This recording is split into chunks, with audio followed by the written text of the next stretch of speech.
एक वक्त का किस्सा है। रामाघारा नामी एक गांव में कुछ ठगबाज लोग रहते थे। उनके साथ एक बूढ़ा आदमी भी था जो लोगों को लूटने में उनकी मदद किया करता था। वो सब शहर से आने वाले रास्ते में खड़े हो जाते और लोगों को लूटा करते थे और जो भी सामान मिलता उसे आपस में बांट लिया करते थे। एक दिन वो सब अपने शिकार का इंतजार कर रहे होते हैं कि एक आदमी बकरी को साथ लिए वहाँ से गुजरता है। अरे भाई साहब, बकरी तो तुम्हारी बहुत अच्छी लग रही है, बेचनी है कि नहीं? भाई साहब, मैं ये बकरी शहर बेचने गया था लेकिन अच्छी कीमत पर बिकी ही नहीं। अब तो मैं मायूस होकर घर वापस जा रहा था।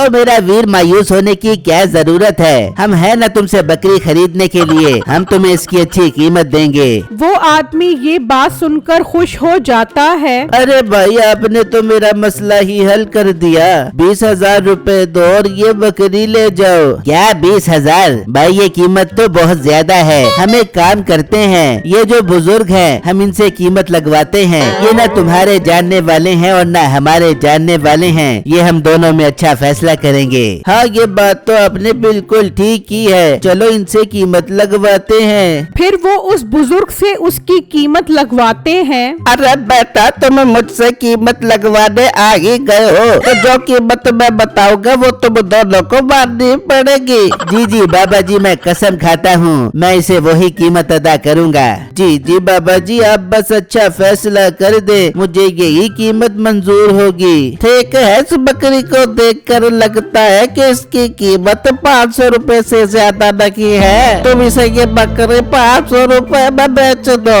बाबा जी, ये आप क्या बात कर रहे हो? 20,000 वाली बकरी की 500 रुपए कीमत लगा रहे हो? ज्यादा सियाना न बन, पहले ही फैसला हो गया था। जो कीमत बाबा जी लगाएंगे हम दोनों को माननी पड़ेगी। चला 500 रुपए पकड़ और बकरी दे हमें। वो उससे 500 रुपए में बकरी ले जाते हैं और वो आदमी हैरान परेशान उनको देखता ही रह जाता है। ये इन्होंने मेरे साथ बेईमानी की है, मैं तो लुट गया, मैं बर्बाद हो गया। वो आदमी परेशान होकर अपने घर की तरफ निकल जाता है और वो बकरी लेकर अपने घर पहुंच जाते हैं। अरे वाह बाबा जी, क्या कमाल की एक्टिंग की है, मजा ही आ गया। मजा तो आना ही था, आखिर मैं एक्टर ही बहुत बड़ा हूँ। अब इस बकरी की एक रान, एक दस्ती, सिरी, पाए और ओजड़ी मेरी है। ओ बाबा, इतना सियाना न बन, सारी चीजें तू ले लेगा तो हम क्या इसकी ओजड़ी के अंदर वाला गोबर खाएंगे? इस बकरी का हिस्सा हम सब में बराबर बराबर तकसीम होगा।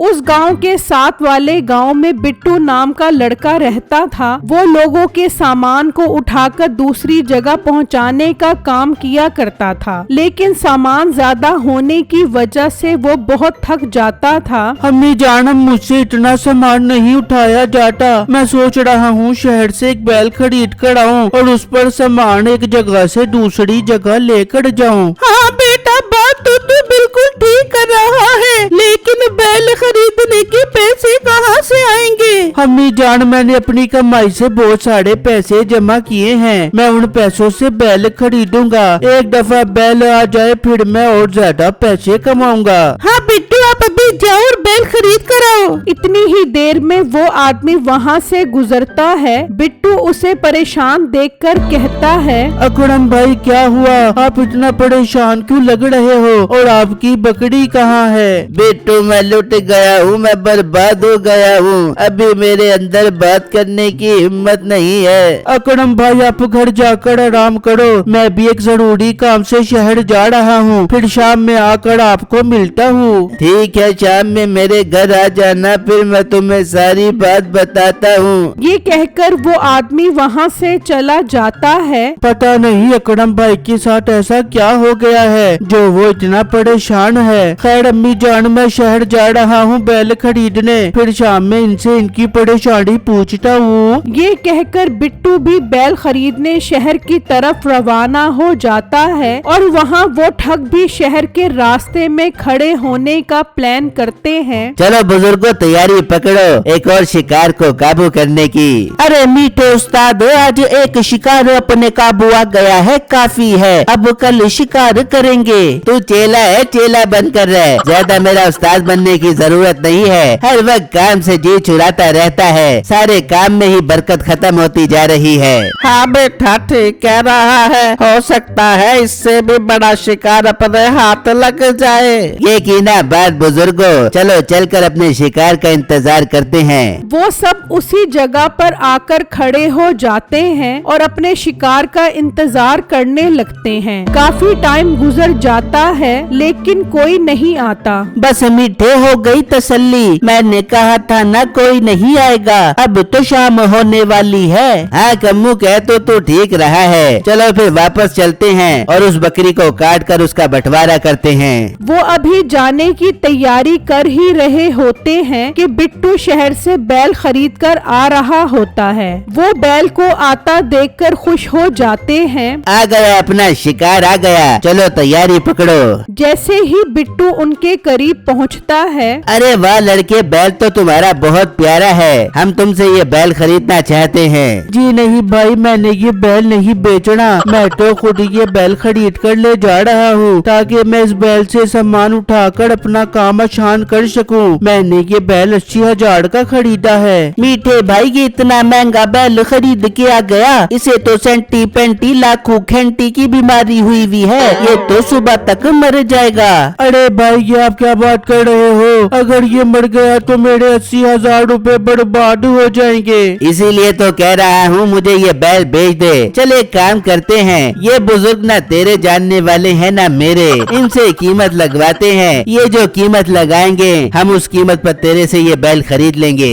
बिट्टू ये बात सुनकर सोचने लगता है, यार हो सकता है ये बुजुर्ग इतनी अच्छी कीमत लगाए कि इन पैसों से मैं एक और अच्छा बैल खरीद सकूं। किस सोच में पड़ गए हो? ठीक है भाई, हम इन बुजुर्ग से कीमत लगवाते हैं। फिर वो उस बुजुर्ग से कीमत लगवाने का कहते हैं। देखो मैं जो भी कीमत लगाऊंगा, अगर तुम दोनों में से कोई भी मुकरा तो उसे दूसरी पार्टी को जुर्माना देना पड़ेगा। बाबा जी मुझे मंजूर है। और लड़के तुम्हें मंजूर है? जी बाबा जी मुझे मंजूर है। ये तो अच्छी बात है। इस बैल को देखकर और इसकी बीमारी को देखकर लगता है कि इसकी कीमत 1,000 रुपए से ज्यादा नहीं है। बाबा जी ये आप क्या बात कर रहे हो? 80,000 वाले बैल की कीमत 1,000 रुपए लगा रहे हो? और मोटे गेंडे अपनी बात से मुकर मत, वरना बैल के साथ साथ जुर्माना भी देना पड़ेगा। बाबा जी मुझे मंजूर है, मैं 1,000 रुपए में ये बैल खरीदने के लिए तैयार हूँ। वो बिट्टू से 1,000 रुपए में वो बैल खरीद कर ले जाते हैं और बिट्टू परेशान खड़ा उन्हें देखता ही रह जाता है। वो बैल अपने घर लाकर बांध देते हैं और बिट्टू घर पहुंचकर अपने घर वालों को ये बात बताता है। बिट्टू ये तूने क्या किया? तुझे क्या जरूरत थी इनकी बातों में आने की? अम्मी जान मुझे कुछ समझ नहीं आ रही थी। मैं तो समझा वो बुजुर्ग मेरे साथ इंसाफ करेंगे, लेकिन उन्होंने मेरे साथ धोखा किया। बिट्टू हो सकता है वो बुजुर्ग उन्हीं का बंदा हो और वो सब मिलकर लोगों को ठग रहे हो।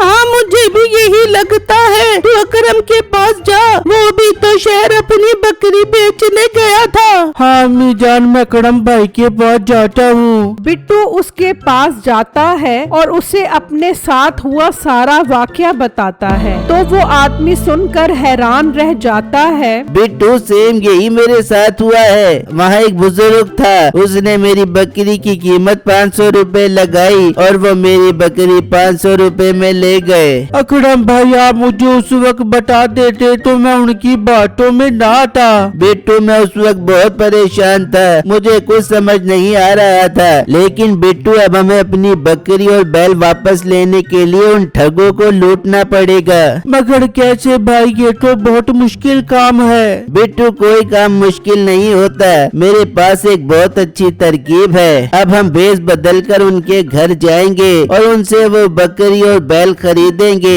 और पैसे मैं ऐसी तरकीब से रखूंगा कि उन्हें पता भी नहीं लगेगा। ठीक है भाई मैं तैयार हूँ। फिर वो भेष बदलकर पैसों का बॉक्स लेकर निकलते हैं और उस जगह पर पहुंच जाते हैं जहां उनकी बकरी और बैल दोनों मौजूद होते हैं। ओ हेलो, कहाँ चले आ रहे हो? सब खैर तो है? भाई साहब, हम रास्ता भूल गए हैं। क्या आप हमें बता सकते हो कि मवेशी मंडी कहाँ पर है? हमें जानवर खरीदने हैं। ये सुनते ही मीठा खुश हो जाता है। अरे भाई, आपको मंडी जाने की क्या जरूरत है? मेरे पास नायाब बकरी और बैल खड़े हैं, ये खरीद लो। हाँ ठीक है, इनकी कीमत बताओ। अगर मुनासिब कीमत हुई तो हम खरीद लेंगे। अरे भाई, एक काम करते हैं, इन बुजुर्ग से ये कीमत लगवा लेते हैं। इन्हें ना मैं जानता हूँ ना आप। ये जो कीमत लगाएंगे हम उस कीमत पर आपको ये बैल और बकरी बेच देंगे। हाँ ठीक है बुजुर्गों, आप बताओ इसकी कीमत क्या है? देखो, अगर मुझसे फैसला करवा रहे हो तो जो कीमत मैं बताऊंगा वही आखिरी होगी, और अगर कोई मुकरा तो उसे जुर्माना देना होगा।